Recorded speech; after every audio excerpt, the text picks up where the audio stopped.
Bonjour à tous, je vous retrouve aujourd'hui pour vous faire une vidéo spontanée qui n'était pas du tout prévue suite à la situation qu'on vient de nous annoncer hier soir, puisque je tourne cette vidéo, nous sommes jeudi matin et donc on vient de nous annoncer que nous reconfinons dès demain. Donc j'ai décidé de vous faire un petit contenu spécifique parce que si vous êtes comme moi, il est fort probable que le premier confinement, vous l'ayez plus ou moins bien vécu, mais en tout cas, que par rapport au fait que vous vivez déjà avec une maladie chronique, on va dire que vous avez grosso modo l'habitude des situations qui sont un petit peu hors de contrôle, qui bouleversent votre quotidien et devoir composer avec une certaine incertitude dans votre vie au quotidien.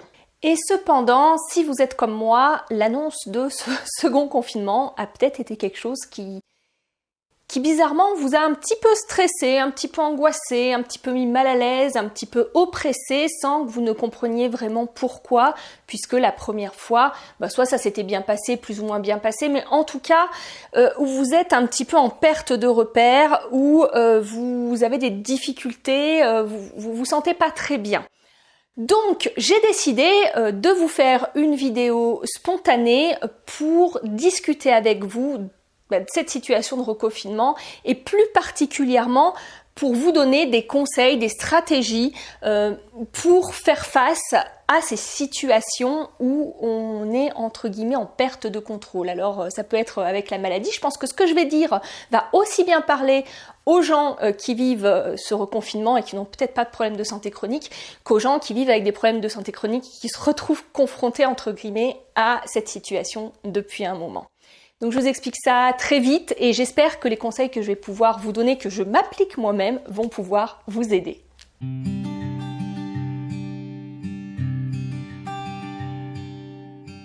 Bonjour à tous, alors je ne vous dirai pas que je suis ravie de vous retrouver pour cette vidéo, j'aurais préféré ne pas la faire, en tout cas ne pas rencontrer ce contexte-là comme vous tous finalement, mais je me dis que c'est un contenu qui peut peut-être potentiellement vous aider. Donc aujourd'hui, on va parler de quoi?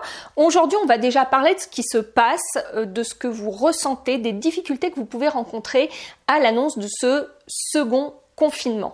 Alors, au moment où sortira cette vidéo, je pense que je vais la faire sortir dimanche, vous serez déjà confiné et peut-être vous le vivez différemment de la première fois et du coup j'aimerais vous donner dans un second temps, déjà vous expliquer ce qu'il se passe et d'où viennent peut-être ces difficultés à faire face si c'est votre cas et dans un second temps pouvoir discuter avec vous de conseils, de stratégies que vous pouvez mettre en place pour mieux faire face. Alors, si vous vivez avec des problèmes de santé chronique depuis de nombreuses années, vous allez sûrement vous dire, bah oui, mais moi j'ai une longueur d'avance, j'ai l'habitude d'être confinée chez moi, j'ai l'habitude d'être entravée dans mes libertés parce que finalement, vivre avec un corps qui fonctionne mal, c'est une sorte de confinement intérieur puisqu'on est contraint par son corps, on est contraint par des choses qu'on ne contrôle pas et qui limitent nos envies, qui limitent nos possibilités, qui limitent notre vie sociale, etc., etc.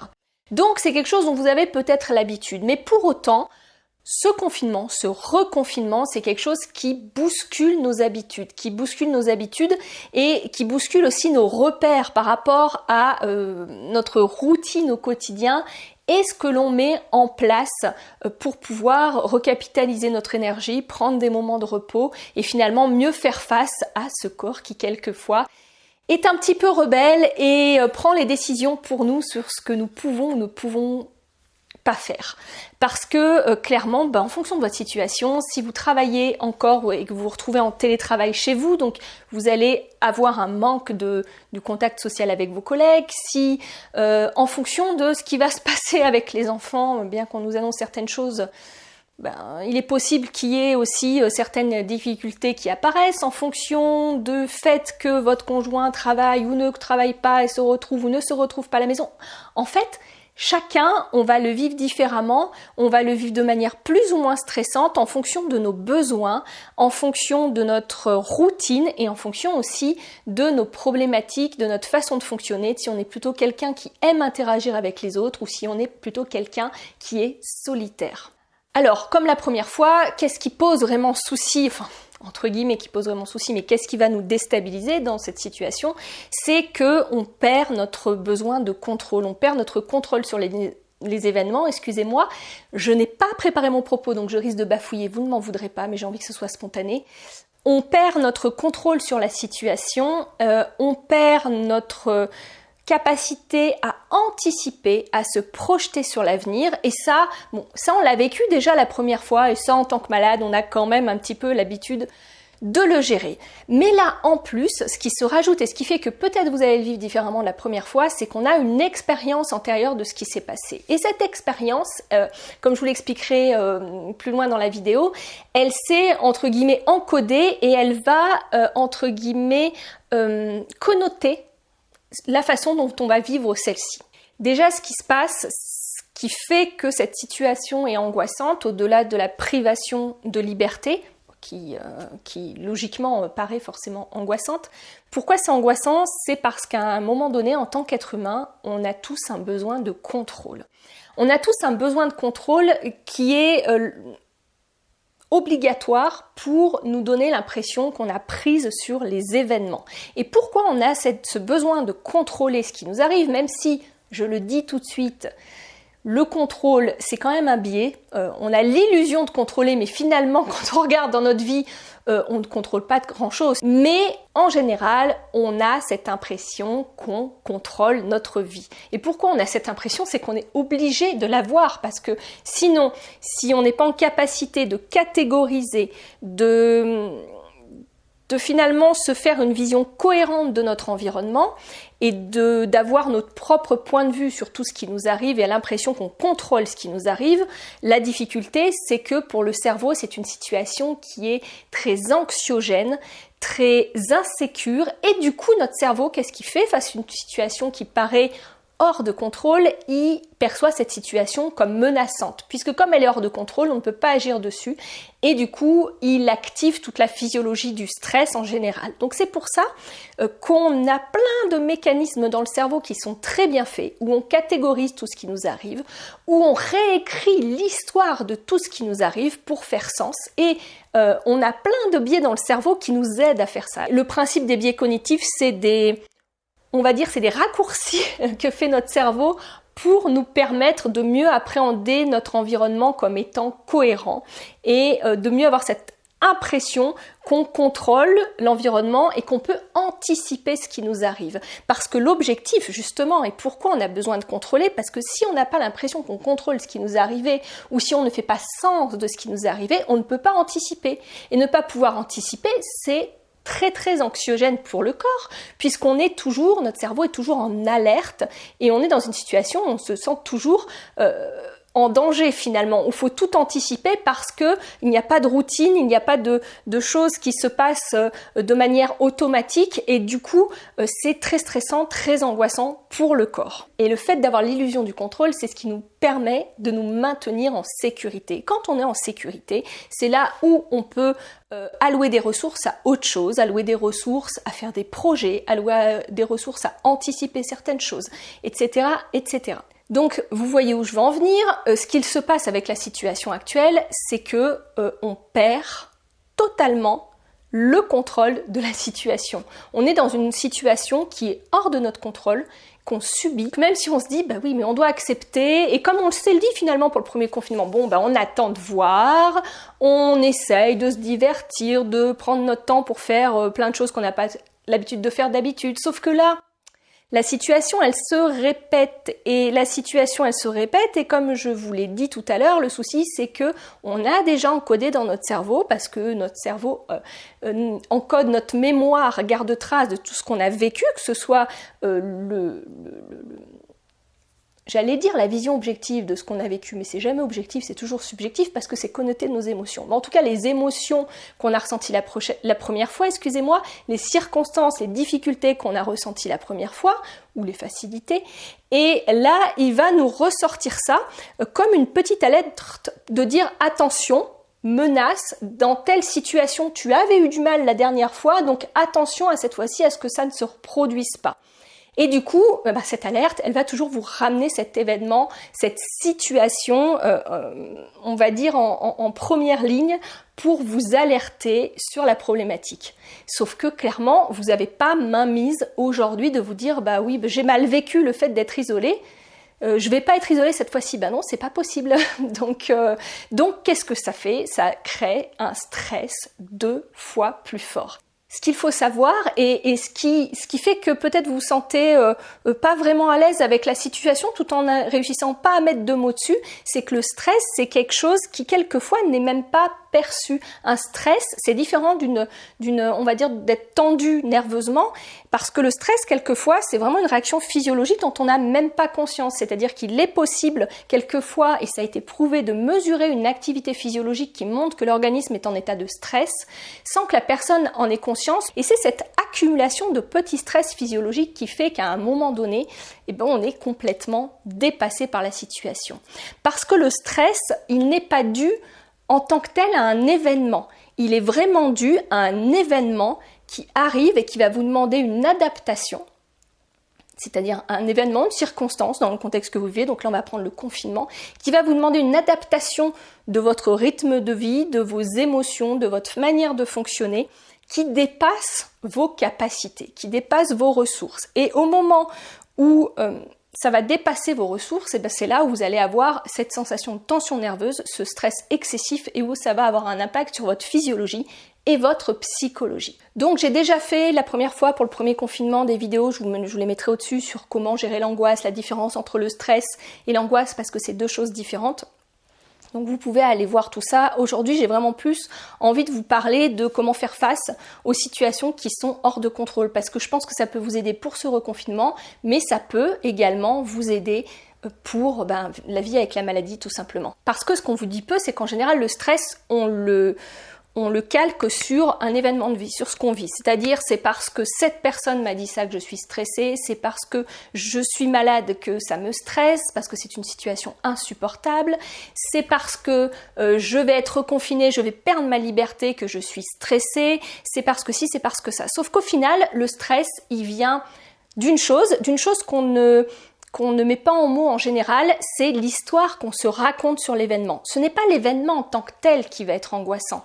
Et je sais que c'est compliqué parce que là, tout de suite, tout le monde va se dire « bah oui, mais ce reconfinement, il est angoissant ». Mais pas forcément. Il y a des gens qui ont vécu le premier confinement comme quelque chose de neutre, de pas du tout angoissant, voire de plutôt agréable parce qu'ils avaient plus de temps pour eux.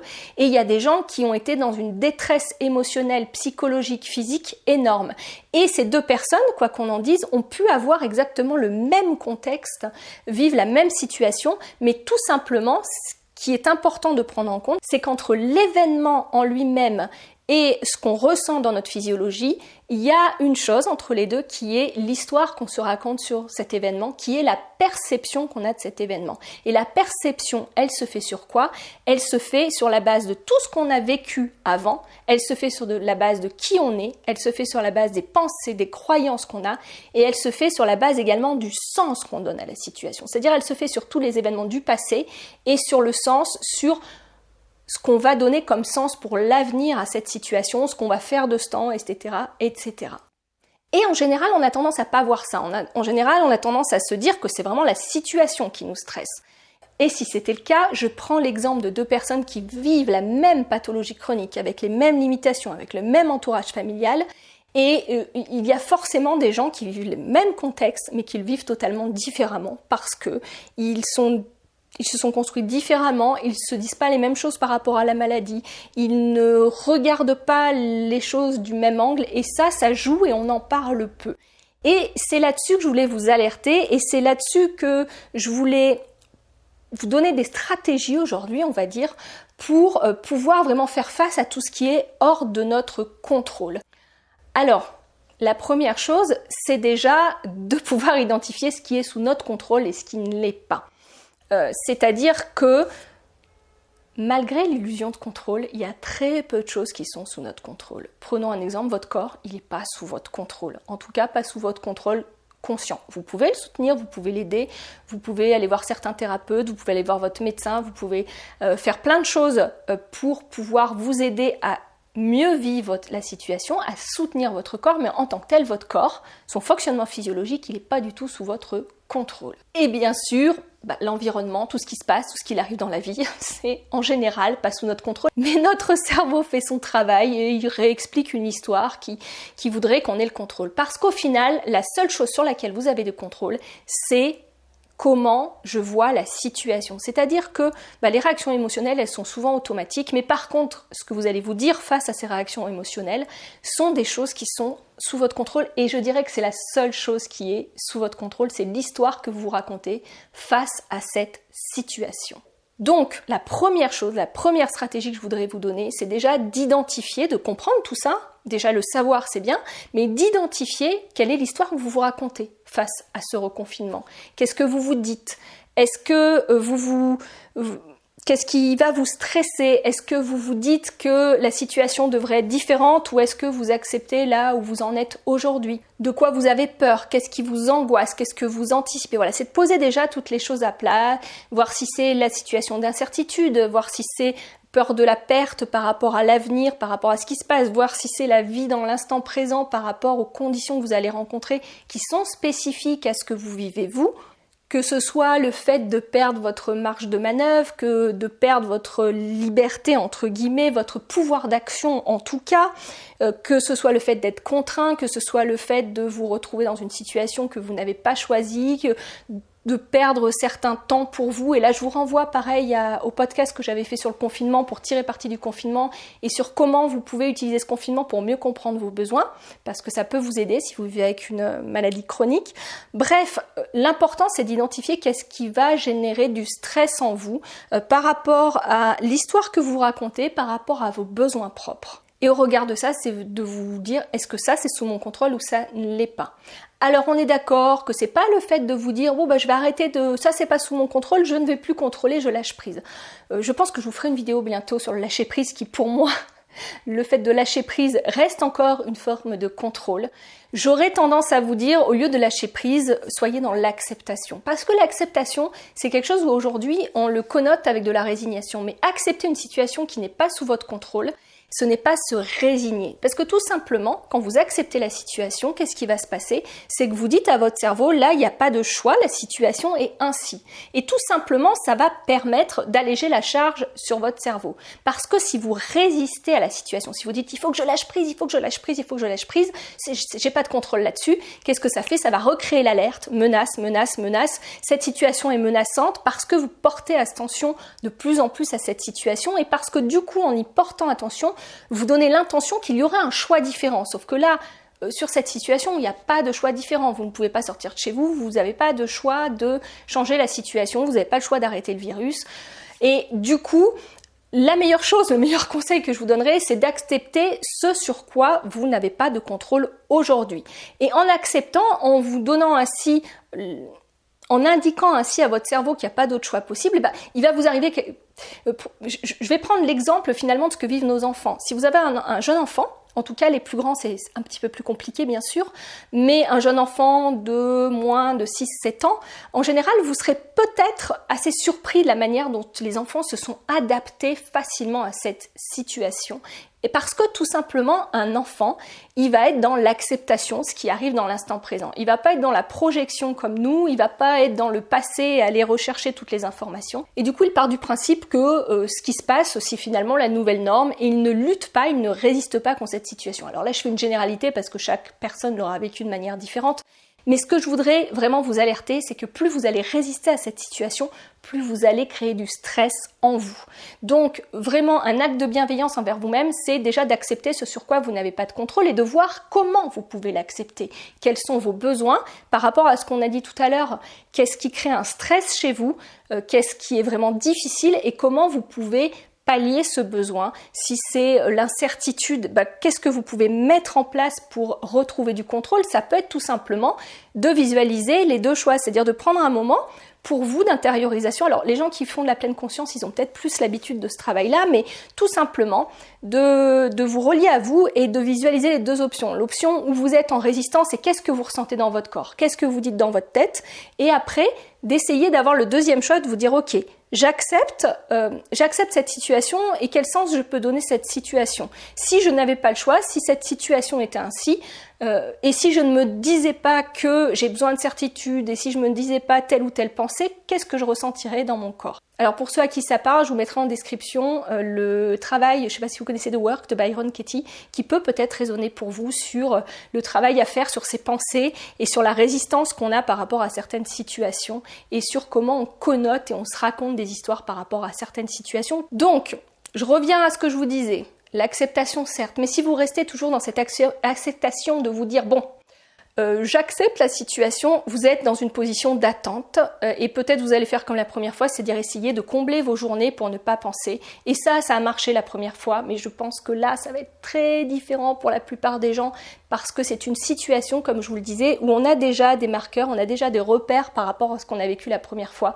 Et on va pas pouvoir refaire la même chose, enfin, on va le vivre complètement différemment. Donc là, j'aurais tendance à vous dire, en revenant sur cette interprétation qu'on fait de la situation, quel sens vous donnez à cette situation? C'est pareil, je vais vous renvoyer aux capsules que j'ai faites cet été, plus particulièrement celles qui parlent de la notion de sens, comment redonner du sens, et celle où je parle des valeurs, parce que je pense que ces deux capsules vont vous aider. Parce qu'une fois qu'on a accepté, attendre, c'est quelque chose qui va pas être forcément utile.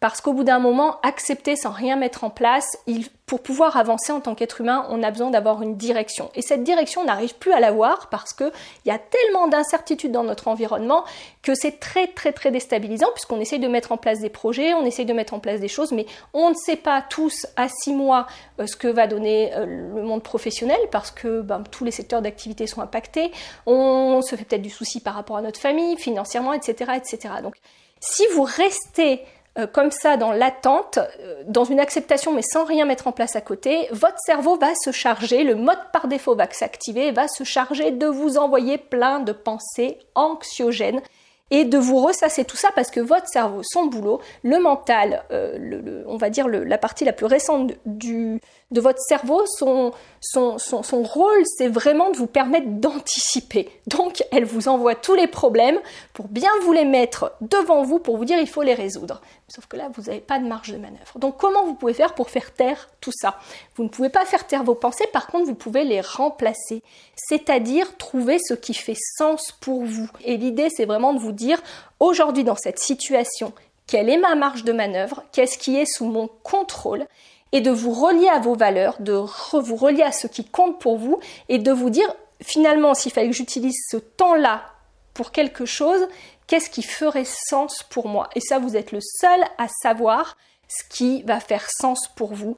Et ça va vous donner une direction et ça va apaiser aussi toute cette physiologie du stress qui se met en place et qui se mettra d'autant plus en place que vous ne faites rien de vos journées sauf attendre que la situation soit différente. Et ça, c'est pareil pour la maladie, c'est tout ce que je vous ai expliqué pour les capsules, dire que quelquefois, on est contraint, on ne peut rien faire que se reposer, par exemple quand on est malade, mais cependant garder toujours une direction sur le sens qu'on veut donner aux choses et sur vers où on veut aller, ça permet de vivre des situations qui sont extrêmement contraignantes quand on est malade physiquement, de manière plus paisible, on va dire, et du coup moins impactante au niveau du corps dans le déséquilibre que ça pourrait provoquer.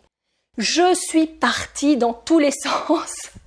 J'espère que ça vous sera utile quand même. Si vous voulez une vidéo plus structurée, regardez vraiment les premières vidéos que j'ai fait pour le confinement. Je pense que vous apprendrez vraiment plus de choses liées vraiment aux problématiques de confinement. Mais aujourd'hui, j'avais envie de vous faire un petit format spontané parce que tout simplement, sur Instagram, je vous avais fait une petite story et vous me l'aviez demandé.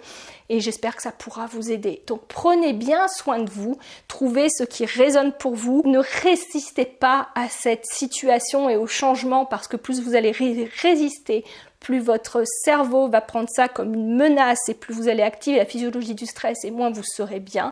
C'est compliqué parce que ça fait complètement changer vos habitudes, mais partez, que c'est votre nouvelle normalité en tout cas dans ce moment-là et essayez de voir quel sens vous pouvez donner à ce temps qui arrive, à ces moments différents, c'est-à-dire si vous êtes plus en famille, quel sens vous pouvez donner à ça, qu'est-ce qui peut vous faire du bien. Je vous renvoie au podcast sur le confinement que j'avais fait la première fois qui peut vous aider aussi. Et je vous dis à très bientôt pour reprendre le rythme des vidéos normales parce que c'est pas parce qu'on est confiné qu'on va plus pouvoir se faire des vidéos pour s'aider au quotidien face à la maladie parce que comme j'ai dit, nous ça change pas forcément grand chose même si ça déstabilise quand même au niveau de notre équilibre de tous les jours. Allez, je vous dis à bientôt, je m'arrête. Au revoir.